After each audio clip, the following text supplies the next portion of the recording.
Welcome back aboard BLERD Force 1 with your boys Mo and Ladi.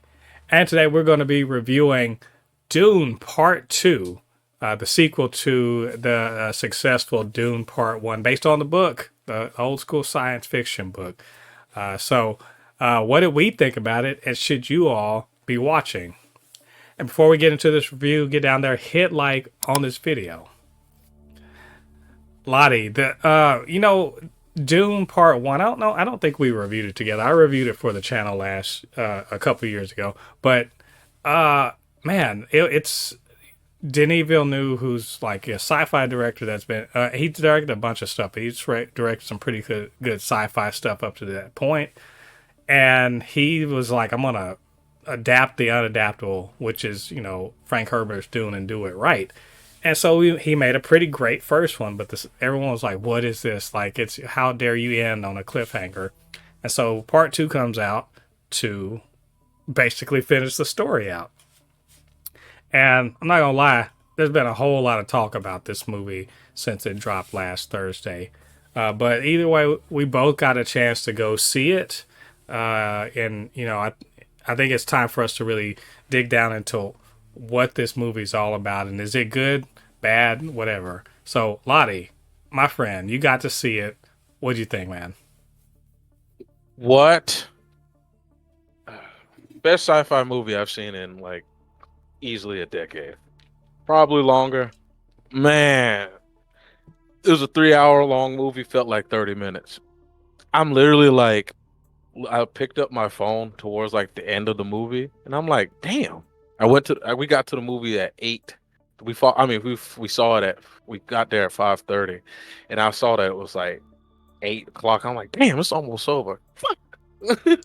I'm like, I was literally enjoying that movie. My goodness, the action, the set pieces, the acting,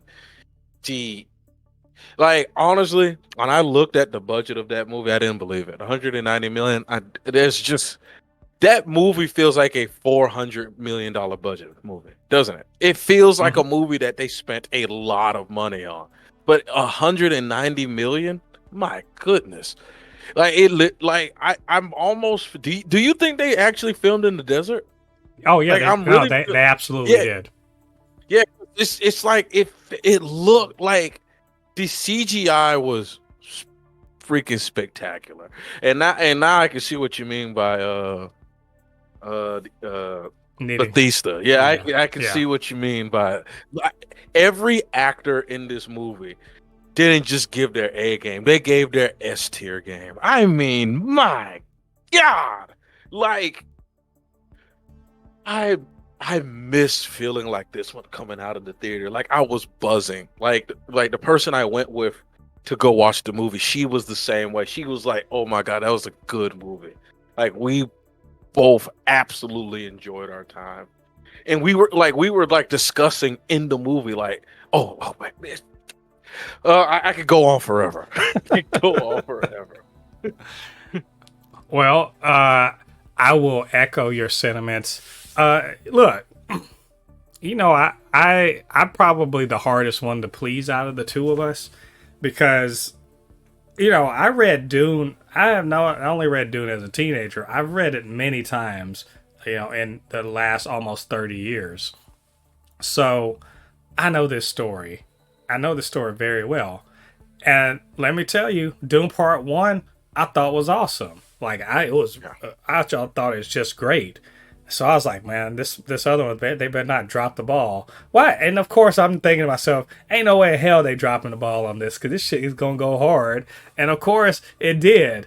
Let me just tell you, this movie, if you're like, man, I'm tired of all this, like, lame-ass spectacle movies that don't say anything, come see this damn movie.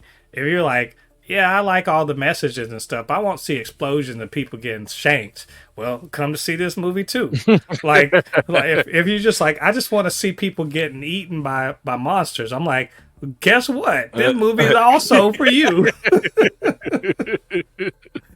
I mean, like, and if you want to look at some really pretty people, again, this movie is also for you.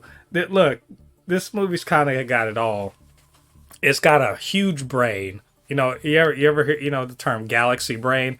Yeah. This movie has a galaxy brain, and it's also it's also got a huge physique in the sense that it's very big, big in scope, big in spectacle, big in wonder, and it's this movie also is just a technical achievement.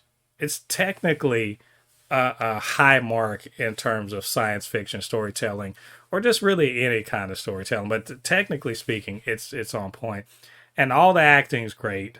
I mean, just like look, the who I can't even say I can say who's probably the least good, and it's probably Dave Bautista.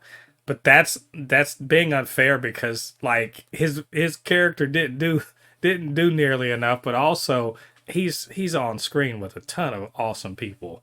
So like this is just everything I possibly wanted. This is everything 16-year-old Mo wanted in seeing this movie, and some things that 16-year-old Mo didn't even know he wanted. So all around, like I'm not gonna say 10 out of 10. This movie is not perfect, but it's like a 9. It's at least a 9 for me. So Lottie, um, oh, we didn't really say much what it's about. Just trust. If you were disappointed about the end of the first movie and were like, what is this all about? Well, this last part tells you what it's all about. And I want to give y'all a spoiler alert on this, or like just like pro tip. Paul is like a bad guy. You know that, right? I want to check and make sure that we all understand that this is a thrilling movie, and we're on Paul's side, but not because he's the good guy. It's just because he's the main character. I mean this is a cautionary tale. Please pay attention to what it's saying. Anyway, Lottie, you want to talk some spoilers? Yes, yes, yes. All right. So spoiler alert here. If you haven't watched this, get out. Oh, and I will also say, if you're gonna go, do not wait for this to come on streaming. If you do, you're wrong. You'll never see this movie correctly unless you see it on a big screen. I recommend the biggest screen possible with the best sound possible, whatever that may be, wherever you are. Do that because you will definitely be rewarded with, I consider to be one of the most thrilling scenes I've ever seen put to film. And also, man, I'll tell you some of the stuff that goes on, some of the speeches, or there's one part where Paul is kind of addressing a war council, and it's thousands of people, and the way he just like commands the screen. I mean, you got to see it in big screen. It'll raise the hair on the back of your neck. So anyway, spoilers. Lottie, what there I want to say there are some changes to this story, but for the most part, it's very, very close to the book, and I'm wondering, did it some of that stuff translate? Like I was saying about Paul basically being kind of forced into becoming, I don't know, a false a messiah of sorts, right? And then and hating having to do it, and then Chani basically being like, "Nah, I'm good. I'm not. We can't be together," or something like that. What do you think? Man, bro, when you talk about the transformation of a character, he went, like you said, you see Paul from the beginning of the movie is this compassionate man that really does care about what he considers his second family, the Fremen, to when he takes the what is that thing called, the He life took water. the water of life. Yeah, he took the water of life, which turned him into like, yeah, I'm about to fuck everything up because I'm pissed off because I just saw what the fuck just happened. So you find out that the mom is the child of the floating fat guy. That's what I just call him. I know he's the Baron. I just call him the floating fat guy. And man, I literally, like, in the movie, in the theater, she'll tell you that I did call it. I was like, Paul gonna ask is gonna force the daughter to marry him. That's how he's gonna send to the king. And she was like, I don't think so. Then he said, I'm gonna take your daughter. That's like, I fucking called it because I Yeah, it's crazy because like you said, you see him become what you know is what they what they say nowadays in the memeable world. His villain arc is just starting. Like he literally just became a villain, and you're just like, oh. And I just gotta say, that final part where the man launched those nukes and then the sandworms came out and that motherfucker just walked up to the ship. He just walked. I said, this man right here, man. I think Villeneuve must watch. He watched some anime sometime, or because he walked out of the desert like I'm the man on this on this planet. I think I want to say I hyped this movie up to you. I can't, but it's been so long since the first one.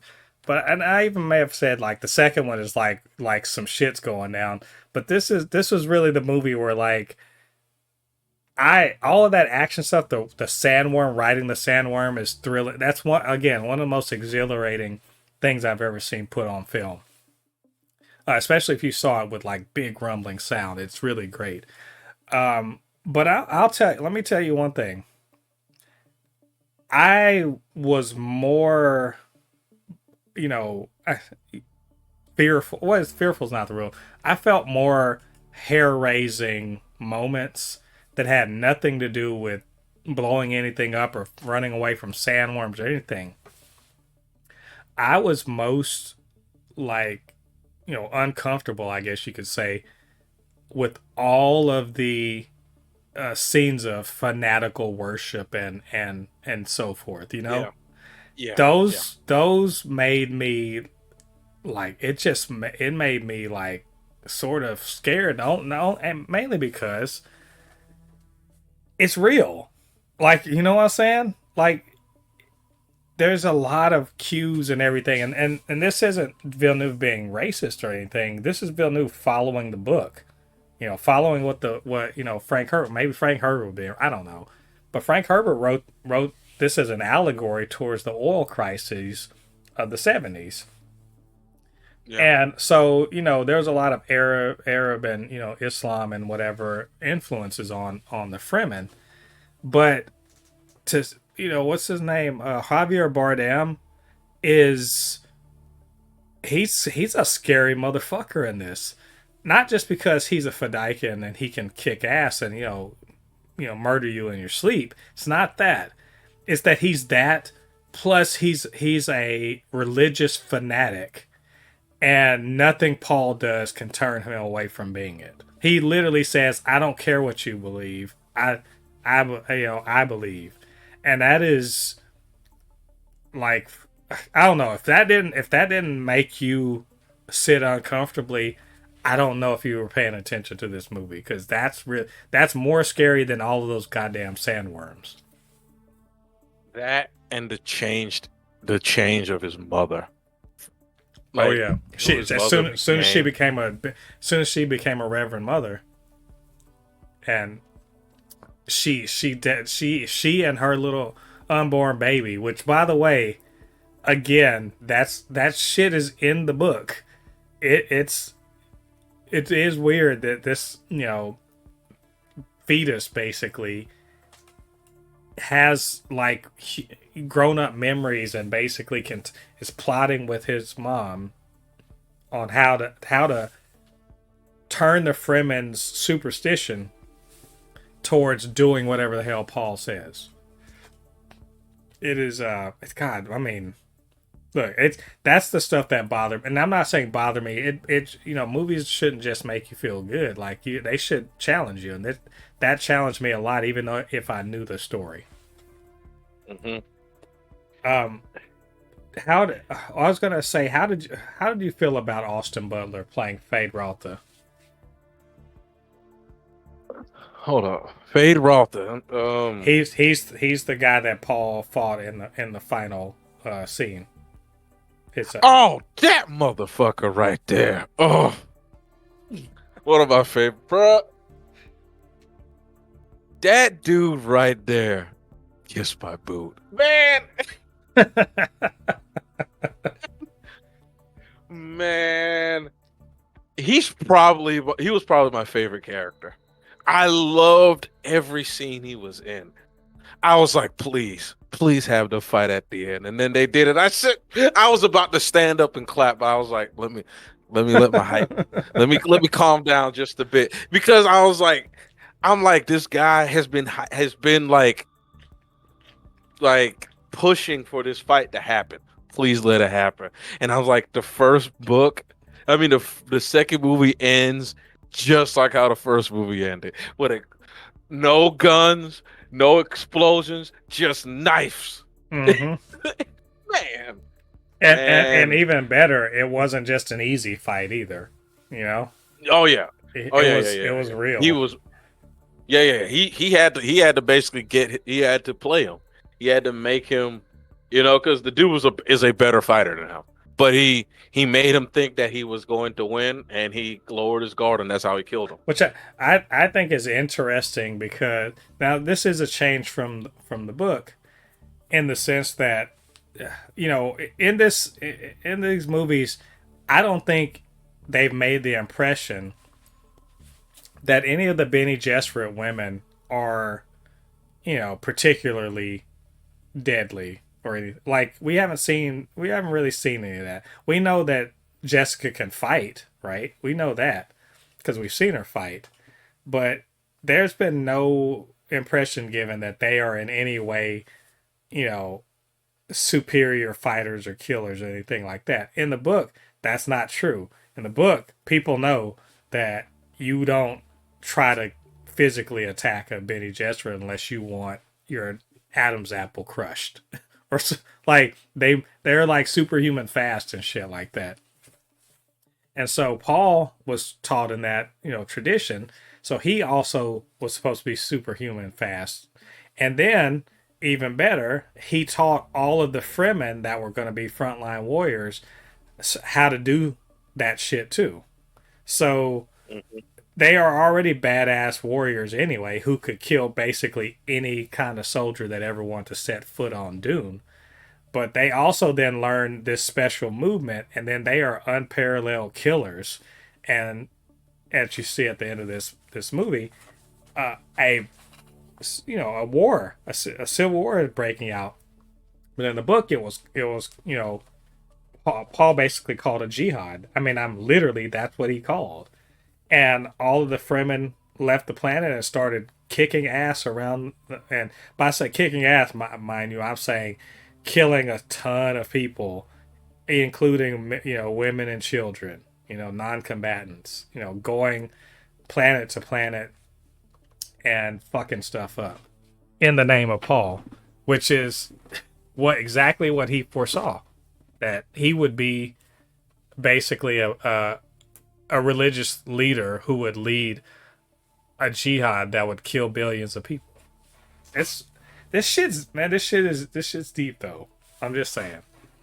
Did you have another favorite character or like scene that really kind of stood out to you?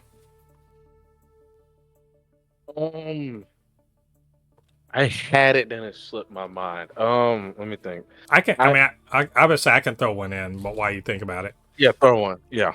Freaking Zendaya is Chani. God, I loved her character a lot.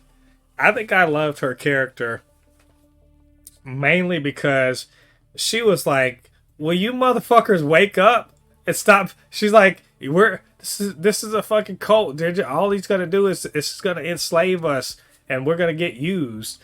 And like Paul's like, "Yep, I'm gonna use you guys." Like he literally is just like, "I don't want to do this because it's gonna lead to but I guess I have to, according to my mom and my sister." And then he's like, he does it, and what does he do? He literally just uses them to get his revenge. And Chani's just like, don't do this. Don't do this to my people. No, don't. If you're gonna be one of us. And at the end, she's like no, and we that's like I love the fact that she was the final, face we see on the screen before the end of the movie. Oh yeah, yeah. Like you said, I really liked the when they rolled the worm.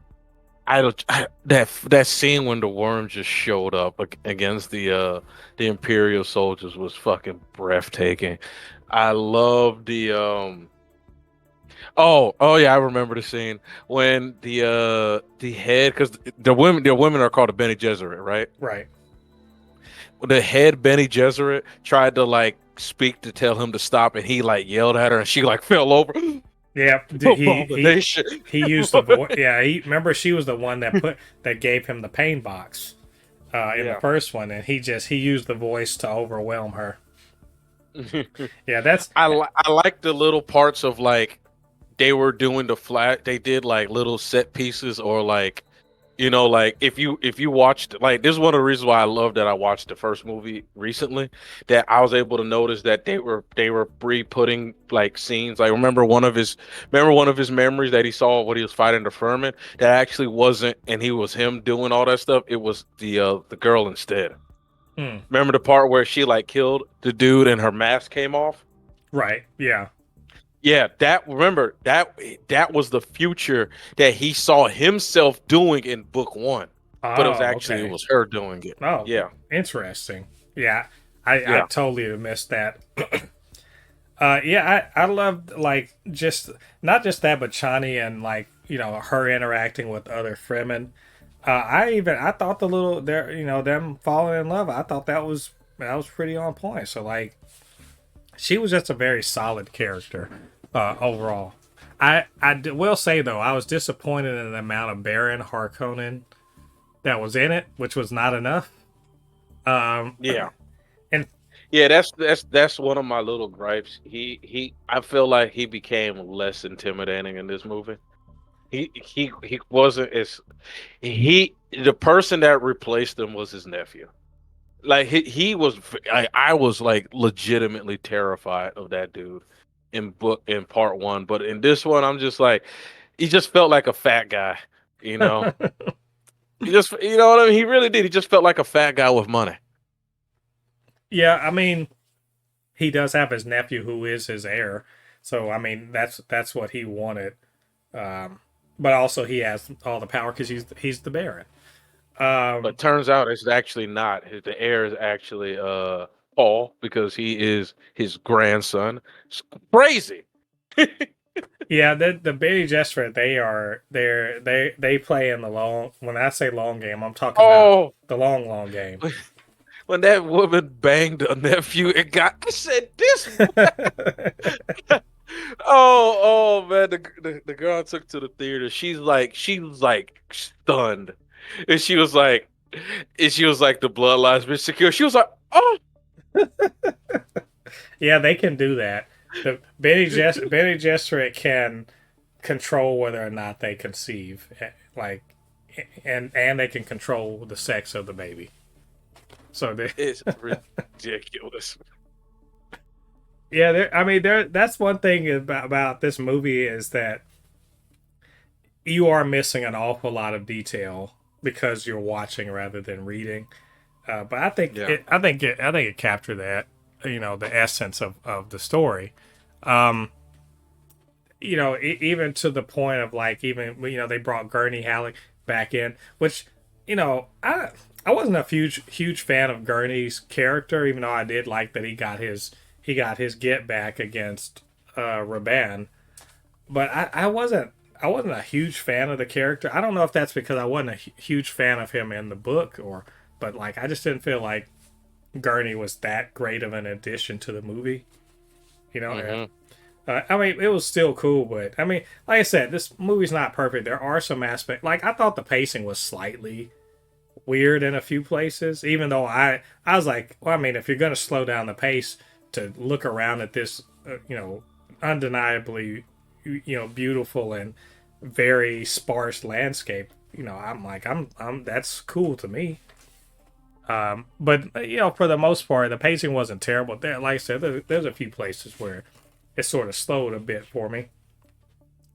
But it did have all of the payoffs. So I did enjoy all that. I liked also seeing Anya Taylor-Joy in that cameo. She's gonna be in the next movie then.